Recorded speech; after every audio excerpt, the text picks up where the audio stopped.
The Wormenator. Chapter 1. The Cure. Humanity had finally won. In the spring of 2026, headlines declared the unthinkable. AI wipes worms off the face of the earth. For the first time since animals crawled through the muck of primeval seas, parasites had been defeated. No more tapeworms leaching nutrients. No more roundworms curled like crimson commas in the guts of children. Doctors smiled on magazine covers. Tech investors clinked champagne glasses. And in the shadows of basements, rats gnawed resentfully at discarded syringes and empty vials, their tiny intestines suddenly quiet. The miracle was a nanogenic cocktail, custom designed by artificial intelligence to infiltrate and sabotage the genome of every major parasitic worm. It didn't just kill them. It rewrote them. One whiff, one droplet, one injection, and the worm's most essential reproductive code collapsed. They died sterile, unable to propagate, slipping out of their hosts like useless spaghetti. Humanity flushed them away without ceremony. The cure worked everywhere. Well, almost everywhere. Beneath the city of Portland, Oregon, in a stretch of sewer that hadn't been mapped since the 1930s, something stirred. A cluster of red-bodied roundworms, survivors of the purge, convulsed in their filth. But they didn't die. The AI's precision miscalculated, ever so slightly.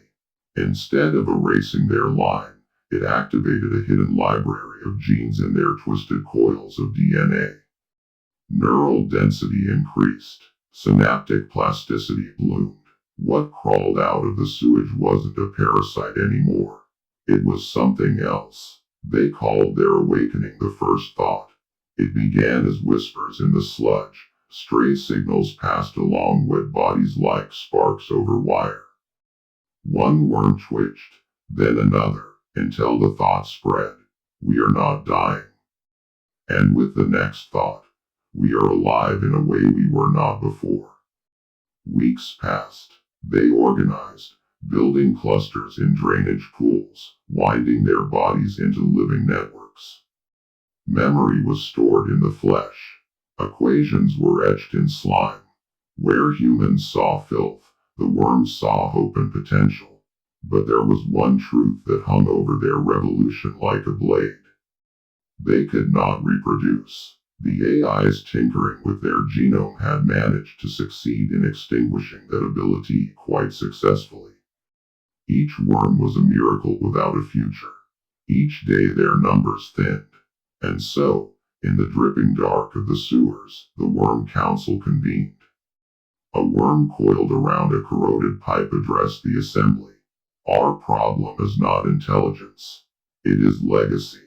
We need what we once were. Another hissed. Unaltered DNA. The original strand. The chamber trembled as all minds converged.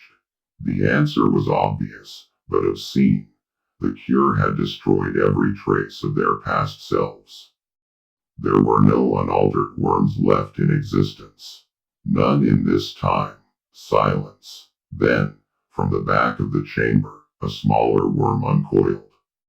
There is another way. Its voice was raw, but steady. If we cannot find the past in the present, then we will take the present to the past. The council shifted uneasily. They all knew the words, the forbidden phrase whispered by their brightest minds. Time travel. Their understanding of the unified laws governing the properties of galaxies to God particles all seemed to allow for it theoretically, but new math and a more robust understanding the universe were but two of the tolls they would have to pay to succeed, and so they went to work. They built machines from refuse, processors scavenged from drowned cell phones, cooling units jerry-rigged from busted air conditioners.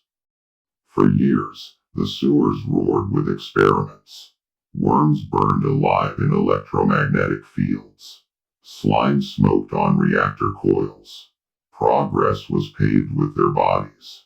At last, the breakthrough came. Time could be pierced. but only non-living intelligences survive the passage.